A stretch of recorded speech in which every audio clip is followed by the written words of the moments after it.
Okay, we're going to look at becoming a creative, critical and reflective teacher of fiction with a focus on the Gothic. Key points: you need to conduct your own academic research using relevant academic sources. Use the library and online library search facility as well as any other relevant search facilities. Librarians are very helpful as well. Please follow up on the articles mentioned here, but reference properly. Page numbers are essential. Remember, this is a PowerPoint, not an academic assignment, so I make no apologies. Sometimes there are not page numbers, but you, as an academic, need to follow up if you're interested in some of the articles that don't have page numbers here.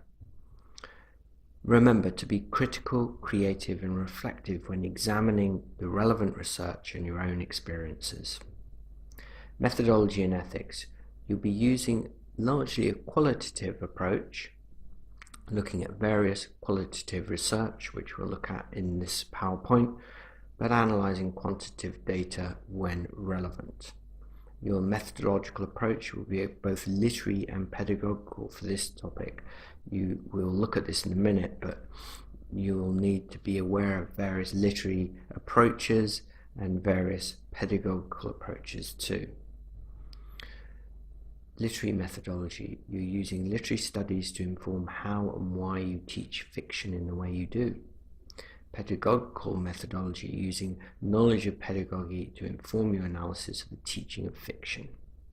Ethical, anonymize data and consider any other relevant ethical issues, e.g. teaching controversial fictional texts. That may come up a bit later as well. Literature review. For this, you need to discuss the ways in which certain literary approaches have informed the teaching of prose. Your literature review needs to be comprehensive but also concise. You could take a chronological approach, approaching how things have been discussed over time, or thematic, or a mixture of both. I basically do both in this PowerPoint. Right, we're looking at literary approaches to the teaching of fiction. And let's look first of all at a really dominant approach at the beginning of the 20th century, known as the Great Tradition. F.R. Leavis and the Great Tradition, and a number of his followers stated that certain prose texts are intrinsically more worthwhile than others, exhibiting qualities that transcend cultures and readers. Jane Austen, George Eliot, Henry James, Joseph Conrad, and D.H. Lawrence, all for Leavis and his followers, were writers who transcended their times with a form of writing that was could speak to all of us. An interesting quote here: it is well to start by distinguishing the few really great, the major novelists who count in the same way as major poets, in the sense that they not only change the possibilities of the art for practitioners and readers, but they're significant in terms of human awareness. They promote awareness of the possibilities of life. So Leavis, in the Great Traditions, sort of says there are people who sort of open up a kind of an approach, open things up. This is a kind of humanist approach, sort of saying that the novel speaks about being human. And there's the kind of recent edition of the book. The book was actually published in 1948 or 9. You can double check that and look up the page number. It's in the library. If you're interested in it, use the index and look at some of the points he makes. They're really interesting points. And I suppose when the teaching of fiction comes into play, Leavis has had a big influence on the national curriculum over various forms, in the sense that there's a Leavisite approach in the modern national curriculum. Certain writers are elevated above others, such as Shakespeare, and promoted within the exam system for students to study. Michael Gove, the former education secretary, talked about students studying the best that was ever written. Clearly what he meant by the best was what he felt was the best ever written, and people like Leavis who have a similar mindset. Gove himself was educated at Cambridge in a kind of Leavisite approach when he studied English. Genre-based approaches, this is kind of a bit different. This is sort of not so much saying that there's kind of great literature that some great literature that transcends time and space, as it were, but what's interesting in literature is to look at the genre that it conforms to and the rules it abides by and the rules it breaks. Todorov, mentioned here, looks at the Gothic here. This is a nice summation of the Gothic by Howard Kerr in a book called The Haunted Dusk. And Kerr summarizes Todorov's approach. Todorov was a Russian literary theorist, and he talks in this quote about how Todorov notes the difference between the fantastic and the marvelous and the uncanny. According to Todorov, the fantastic is that hesitation experienced by a person who knows only the laws of nature confronting an apparently supernatural event. Once the event is satisfactorily explained, and sometimes it is never explained, we have left the fantastic for an adjacent genre, either the uncanny, where the apparently supernatural is revealed as illusory, or the marvelous, where the laws of ordinary nature must be revised to incorporate the supernatural. As long as uncertainty reigns, however, we're in the ambiguous realm of fantastic. So what Todorov did was to sort of start to label different types of fiction, and he looked at Gothic fiction, and he looked at the ways in which the Gothic fiction in its stories conforms to certain approaches, and here we have him talking about the fantastic in the Gothic. Cultural materialist approaches, well, Terry Eagleton is sort of probably the most famous critic from this. There's a nice little quote from a book called Form and Ideology in the Anglo-Irish Novel, and Eagleton writes, Protestant Gothic, that's a type of Christianity, one might claim is the political unconscious of Irish society, the place where its fears and fantasies most luridly emerge.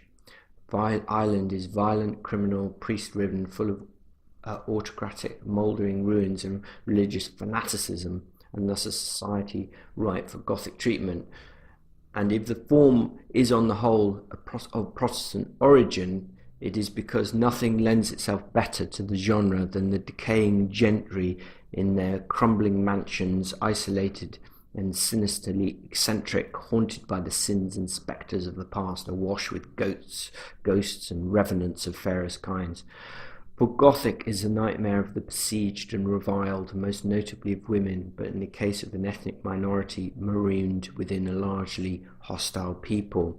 So Eagleton mounts an argument that the Gothic emerges in the 18th century because of the Irish issue. Remember, there were a lot of Protestant English living in Ireland at this time, but of course they were surrounded by predominantly Catholic religion. Now, Protestant religion doesn't believe in sort of some of the magical elements of Catholic religion, and Eagleton's argument is that the Gothic novel emerges because these powerful people, they were Protestant English, were very powerful because they were the rulers of Ireland at that time. They were very powerful, but they were very frightened because they were surrounded by much poorer Catholics who were, promoting their more sort of magical Gothic-y religion. And so, Eagleton's argument is that the form emerges because of this worry amongst the English Protestants about their treatment in Catholic Ireland. This is a typical cultural materialist approach, going back to the society of the time and looking at the kind of historical context and the political context in particular, and sort of forming an argument that a literary text emerges because of this. Completely different from Leavisite approach, which is that there are some geniuses who sort of leave behind their culture and sort of sail above and speak for all of mankind. Lewis sort of almost gives a kind of religious quality to novels and poems, whereas Eagleton would never claim that no text is above the culture it comes from. So the cultural materialist approach, seeing text as cultural artifacts. Eagleton and Eagleton, two related names, not related, have good writers on this, and they explore the ideologies within text, using often a Marxist analysis of society to form the analysis, looking at social class and the ways in which the rulers, the powerful, have influenced the writing of fiction. Feminist approaches, there's a nice quote here, novels such as The Mystery of Udolpho reflect Radcliffe, the author of that book, belief that the imagination has powers that could potentially be very useful for young women. However, like Wollstonecraft, this critic has been looking at Mary Wollstonecraft's writing, which was from the 18th century, and was critical of male power. She was one of the first feminists, Wollstonecraft.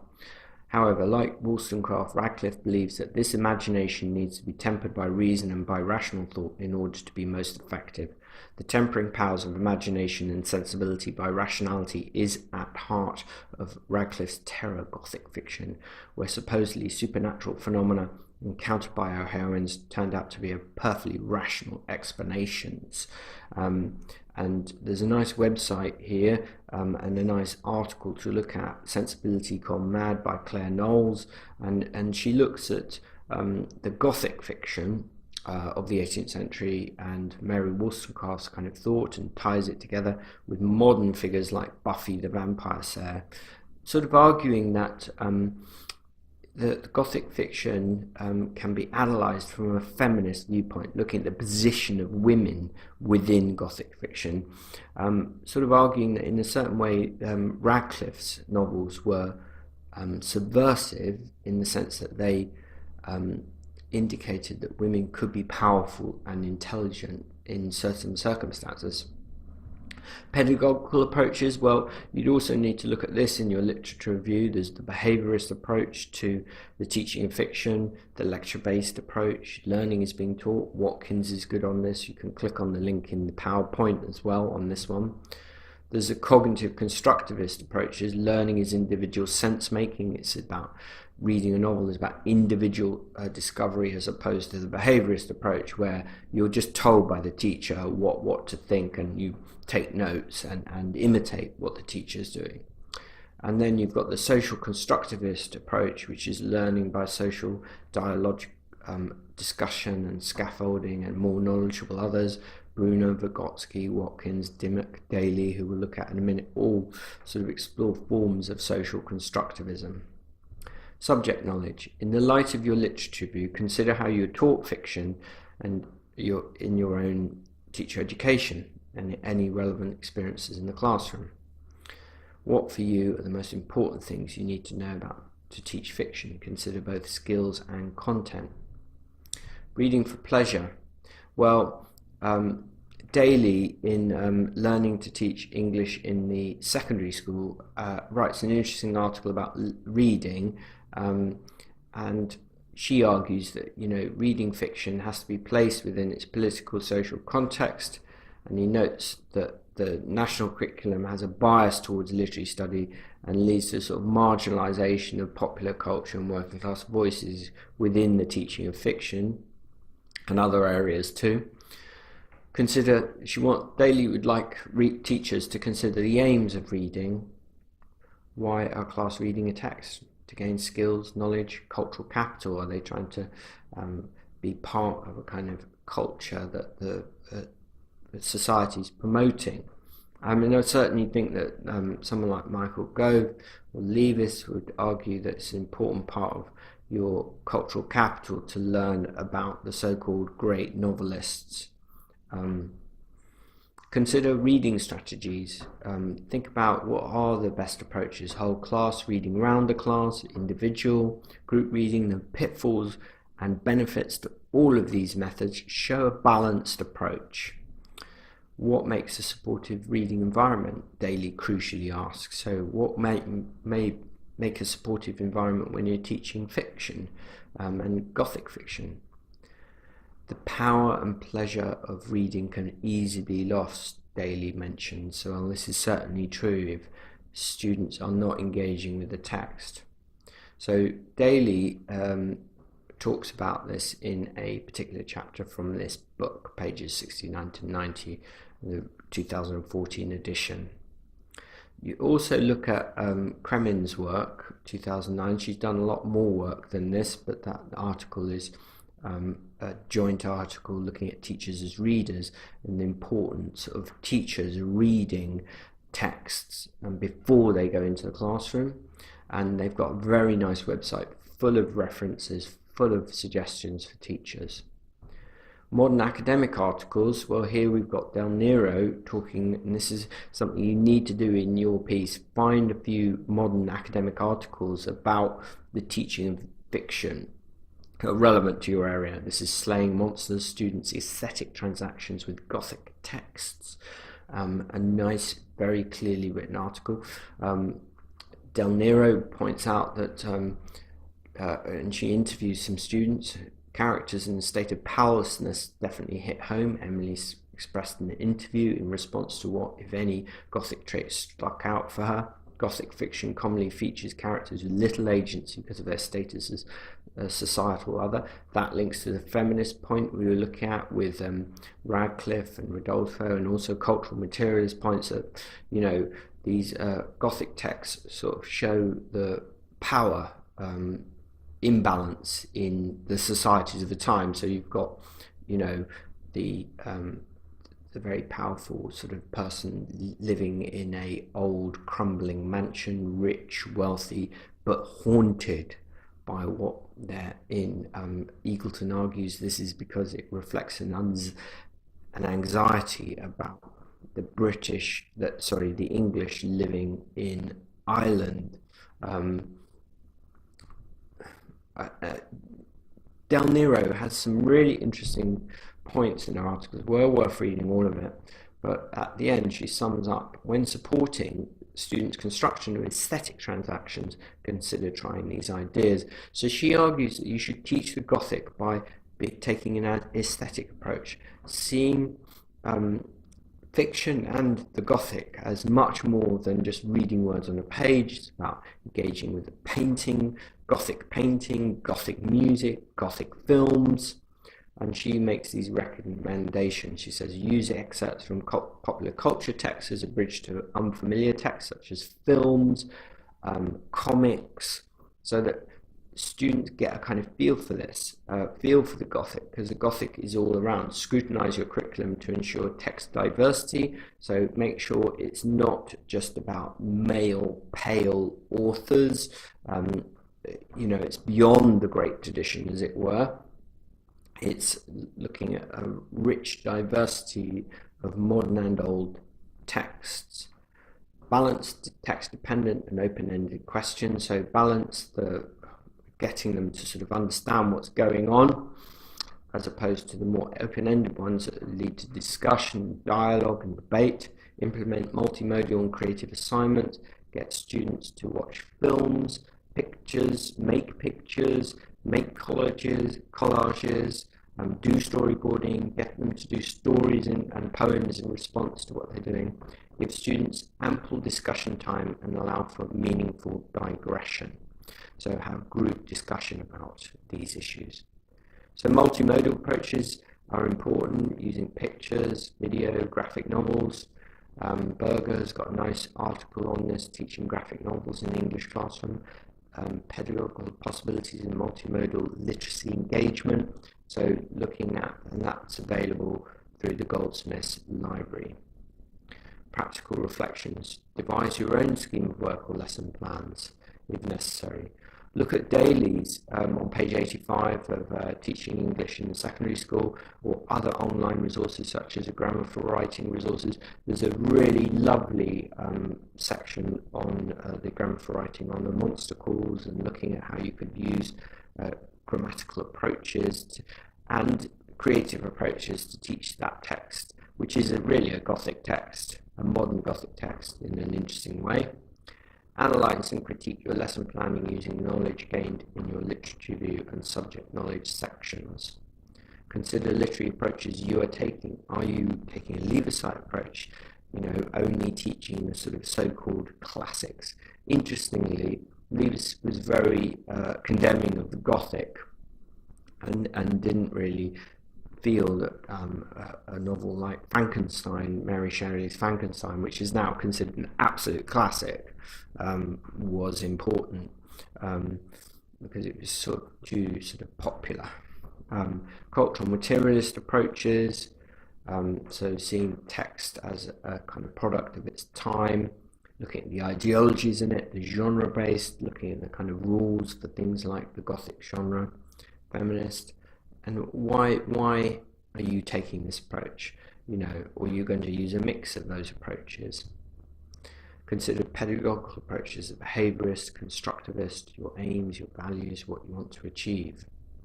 And then have a conclusion where you sum up your findings, show that you've taken a balanced approach but arrived at your own opinions which are informed by the research evidence.